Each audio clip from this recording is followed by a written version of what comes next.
देखो यार, अगर तुम लोग एईडब्ल्यू के हार्डकोर फैन हो तो ये वीडियो तुम्हारे लिए होने वाली है, क्योंकि एईडब्ल्यू में डार्बी के वर्ल्ड चैंपियन बनने को लेकर बैक स्टेज से काफी बड़ी रिपोर्ट आ चुकी है। एईडब्ल्यू में सैमी गुआरा के इन रिंग रिटर्न को लेकर डेब मेल्जर ने काफी बड़े अनाउंसमेंट कर दी है। एईडब्ल्यू में लूचा ब्रोज के डब्ल्यूडब्ल्यूई पर मूव करने को लेकर कोनन ने टोनी खान को मॉक कर दिया है। तो गाइज वहीं एईडब्ल्यू के रसल ड्रीम को लेकर एईडब्ल्यू की स्टार रेटिंग सामने आ चुकी है। तो गाइज चलिए बिना किसी देरी के शुरू करते हैं इस वीडियो को। और सबसे पहले बात करेंगे एईडब्ल्यू के रसल ड्रीम पेपर व्यू की स्टार रेटिंग की। गाइज यहां पर अब जबकि एईडब्ल्यू के रसल ड्रीम पेपर व्यू को करीबन यहां पर एक हफ्ता हो चुका है, तो डेब मेल्जर के द्वारा एईडब्ल्यू के रसल ड्रीम की ऑफिशियल रेटिंग सामने रख दी गई है, जहां पर डेब मेल्जर ने एईडब्ल्यू के रसल ड्रीम के ऊपर Jay White versus Hangman Adam Page के मैच को 4 स्टार रेटिंग मिली है। Mariah May versus Willow Nightingale के मैच को 3.75 रेटिंग मिली है। Jack Perry versus Shibata TNT championship match को 3.25 रेटिंग मिली है। होलोग्राम वर्सेस बीस मोशो 2 आउट ऑफ 3 फॉल्स को 4.25 रेटिंग मिली है। Darby Allen versus Brody King के मैच को 4.5 रेटिंग मिली है। Young Bucks versus Private Party tag team championship match को 4.5 रेटिंग मिली है। Mark Briscoe versus Chris Jericho ROH world championship match को 4.25 व्यूअरशिप मिली है। पेपर व्यू के main event Jon Moxley versus Bryan world championship match को 4.75 rating मिली है। और Will Ospreay versus Konosuke Takeshita versus RIICO set के इंटरनेशनल चैंपियनशिप मैच को डेब मेल्जर ने 5.5 रेटिंग दी गई। और एक बार फिर से डेब मेल्जर के द्वारा विल ऑस्प्रे के एक और मैच को 5 स्टार से ज्यादा रेटिंग दी गई है। और ना कि मेल्जर ने इस मैच को 5.5 रेट किया है, बल्कि मेल्जर का यह कहना है कि Will Ospreay versus Takeshita versus Ricochet का triple threat match wrestling business में अब तक का सबसे बढ़िया ट्रिपल थ्रेट मैच था। और गाइज मेल्जर ये बिलीव करते गए कि पिछले 50 साल में रेसलिंग बिजनेस के अंदर जितने भी ट्रिपल थ्रेट मैचेज हुए हैं, उन सभी मैचेस के मुकाबले ये मैच आज तक का ग्रेटेस्ट ट्रिपल थ्रेट मैच था। वेल गाइज, क्योंकि ये मैच यहाँ पर विल ऑस्प्रे का था, तो मुझे यहाँ पर मेल्जर की रेटिंग से कुछ ज्यादा फर्क नहीं पड़ता है, क्योंकि गाइज जब बात यहाँ पर ऑस्प्रे के मैचेस की आती है तो गाइज डेब मेल्जर यहाँ पर ब्लाइंडली रेट करते गए। बट आप यहाँ पर मेल्जर की रेटिंग से एग्री करते हो या नहीं, आप लोग मुझे कमेंट करके बताइए।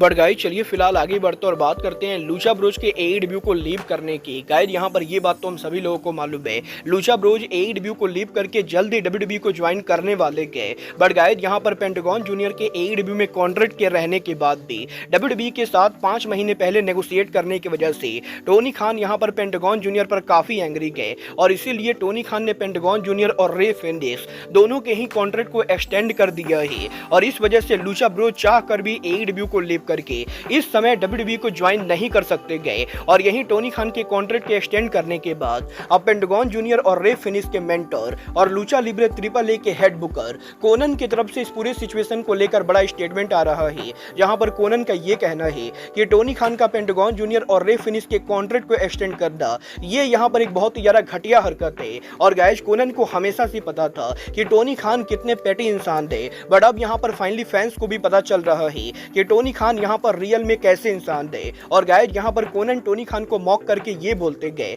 कि टोनी खान ने उनकी कंपनी को एक अल्टरनेटिव की तरह खोला था, बट आज के टाइम के ऊपर टोनी खान विंस मैकमैन 2.0 बन चुके गए। और गाइस यहां पर टोनी खान का लूचा ब्रोज के कॉन्ट्रैक्ट को एक्सटेंड करना, ऐसी चीजों को यहां पर कोनन बिल्कुल भी सपोर्ट नहीं करते गए। और ये यहां पर बेसिकली एक बहुत ही घटिया हरकत है। और कुछ इस तरीके से कोनन के द्वारा लूचा ब्रोज को जबरदस्ती एईडब्ल्यू में रोकने को लेकर कोनन यहां पर टोनी खान पर काफी एंग्री हुए हैं। वेल डेफिनेटली यहां पर कोनन की ये बात सही है कि टोनी खान को जबरदस्ती लूचा ब्रोज को नहीं रोकना चाहिए। बट गाइज मैं आपको डेफिनेटली ये बताना चाहूंगा कि सबसे पहले लूचा ब्रोज के एईडब्ल्यू को लीव करके डब्ल्यूडब्ल्यूई के साथ कॉन्ट्रैक्ट नेगोशिएशन की जो न्यूज सामने आई थी, वो न्यूज और किसी ने नहीं बल्कि खुद यहां पर कोनन के द्वारा ब्रोक की गई थी। और कोनन वो पहले इंसान थे जिसने यहां पर पब्लिकली आकर ये बोला था कि पेंटागन जूनियर और रे फिनिक्स यहां पर एईडब्ल्यू को लीव करके डब्ल्यूडब्ल्यूई पर जाने वाले गए। और गाइज कोनन के बाद ही पेंटागन जूनियर के द्वारा डब्ल्यूडब्ल्यूई के अंदर नेगोशिएशन शुरू की गई थी। और इसीलिए अगर आज के टाइम के ऊपर पेंटागन जूनियर और रे फिनिक्स का कॉन्ट्रैक्ट एक्सटेंड हो रहा है,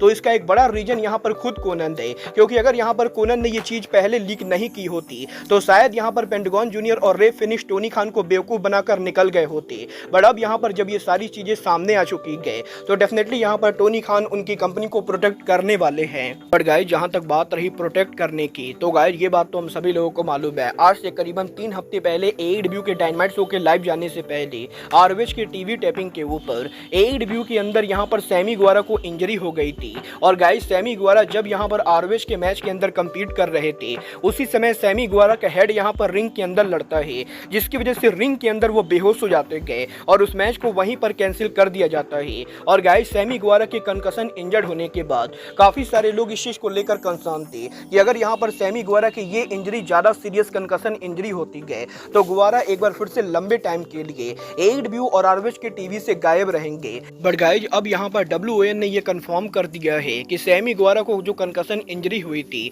वो इंजरी ज्यादा सीरियस नहीं थी। और अच्छी बात यह है कि सैमी गुवारा को एडब्ल्यू के मेडिकल टीम के द्वारा रिटर्न करने के लिए मेडिकली क्लियर कर दिया गया है और अब यहाँ पर ये पूरी तरह से सैमी गुवारा और एडब्ल्यू के बुकिंग सिस्टम पर है कि वो यहाँ पर एडब्ल्यू के ऑन स्क्रीन पर रिटर्न कब करते गए। बल देखना दिलचस्प होगा कि सैमी गुवारा के मेडिकली क्लियर होने के बाद वो एडब्ल्यू के टेलीविजन पर रिटर्न कब करते गए। बट गाइस चलिए फिलहाल आगे बढ़ते और बात करते हैं टीएनए सुपरस्टार सैमी कैलाहन की। गाइस यहाँ पर ये बात तो मैं आपको ऑलरेडी बता चुका हूँ, एडब्ल्यू के brand new world champion John Moxley को यूएसए के अंदर सैमी कैलाहन और उनकी tag team name switch blade conspiracy को लेकर अब यहाँ पर ऑफिशियल ट्रेडमार्क मिल चुका है। और गाइस लास्ट वीक मॉक्सली को ये ट्रेडमार्क मिल जाने के बाद इस चीज को लेकर हैवी रूमर चली थी कि फाइनली यहाँ पर सैमी कैलाहन एडब्ल्यू को ज्वाइन करेंगे और वो जॉन मॉक्सली के साथ उनके टैग का रियूनियन करेंगे। बट अब यहाँ पर सैमी कैलाहन ने ये खुद रिवील कर दिया है कि वो यहाँ पर एडब्ल्यू को ज्वाइन करेंगे या नहीं। गाइस यहाँ पर सैमी कैलाहन ने उनके लेटेस्ट इंटरव्यू के अंदर ये कंफर्म कर दिया है कि वो यहाँ पर एडब्ल्यू को ज्वाइन नहीं कर रहे गए। और सैमी कैलाहन का ये कहना है कि वो यहाँ पर रिसेंटली टीएनए रेसलिंग के साथ कॉन्ट्रैक्ट नेगोशिएट कर रहे थे और टीएनए के साथ उन्होंने अब यहाँ पर न्यू कॉन्ट्रैक्ट साइन कर लिया है। और टीएनए रेसलिंग के साथ न्यू कॉन्ट्रैक्ट साइन करने के बाद वो बहुत ही लंबे टाइम के लिए टीएनए के लिए काम करने वाले गए और इसीलिए यहाँ पर सैमी कैलाहन का एडब्ल्यू को ज्वाइन करना ये यहाँ पर करंटली कहीं से भी पॉसिबल नहीं गए और सैमी कैलाहन टीएनए रेसलिंग के ऊपर ही रहने वाले गए। बल देखना दिलचस्प होगा कि टीएनए के अंदर सैमी कैलाहन को दोबारा फिर कभी वर्ल्ड चैंपियन बनाया जाता है या नहीं। बट गाइस जहाँ तक बात रही वर्ल्ड चैंपियंस की तो गाइस यही मॉक्सली के एडब्ल्यू पर वर्ल्ड चैंपियन बनने के बाद अब एडब्ल्यू के रेसल ड्रीम के ऊपर एडब्ल्यू के ओरिजिनल प्लान सामने आ चुके हैं। गाइस यहाँ पर डब्ल्यूएन ने ये कंफर्म कर दिया है कि जब यहाँ पर ऑल इन पर ब्रायन को वर्ल्ड चैंपियन बनाया गया था तो ओरिजिनल प्लान के हिसाब से ब्रायन ड्रेसन के होम टाउन के ऊपर डार्बी एलन ब्रायन ड्रेसन को बीट करके एडब्ल्यू के न्यू वर्ल्ड चैंपियन बनने वाले थे। और ओरिजिनली क्योंकि डार्बी एलन और ब्रायन दोनों वाशिंगटन से आते गए तो इसीलिए डार्बी का ब्रायन को उनके होम टाउन पर बीट करके रिटायर करके वर्ल्ड चैंपियन बनता डार्बी एलन को अगला बड़ा मेन इवेंटर बना सकता था और इससे यहाँ पर डार्बी एलन एडब्ल्यू के अंदर एक लेजिट सुपरस्टार की तरह एस्टेब्लिश होते। और गाइस एडब्ल्यू के ओरिजिनल प्लान के हिसाब से जॉन मॉक्सली कभी भी ब्रायन को फेस करने ही वाले नहीं थे। बट जब यहाँ पर मॉक्सली के हील टर्न के बाद वो एडब्ल्यू के ऊपर रिटर्न हुए और एडब्ल्यू के ऊपर ऑडियंस ने यहाँ पर मॉक्सली को काफी ज्यादा सपोर्ट किया। तो गाइस इस चीज को देखने के बाद एडब्ल्यू कंपनी ने उनके प्लान्स के अंदर चेंज करने का सोचा और ओरिजिनली यहाँ पर प्लान को तब चेंज किया गया जब ब्रायन ने खुद यहाँ पर एडब्ल्यू के मैनेजमेंट से ये कहा कि वो यहाँ पर उनका वर्ल्ड टाइटल डार्बी एलन से नहीं बल्कि मॉक्सली से हारना चाहते गए। और जब यहाँ पर ब्रायन ने खुद टोनी खान को बताया कि वो यहाँ पर ये चाहते हैं कि मॉक्सली उनको रिटायर करे तब यहाँ पर टोनी खान ने फाइनली उनके ओरिजिनल प्लान को चेंज करते हुए जॉन मॉक्सली को यहाँ पर डार्बी एलन को हराकर एडब्ल्यू का नंबर 1 कंटेंडर बनाया। और इसके बाद फाइनली यहाँ पर रेसल ड्रीम के ऊपर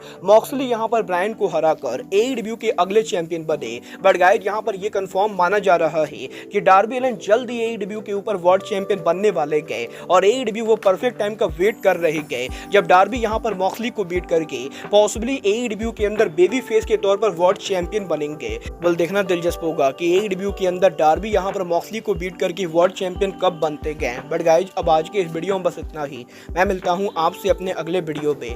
बट गाइस तब तक के लिए good bye, good night and bang.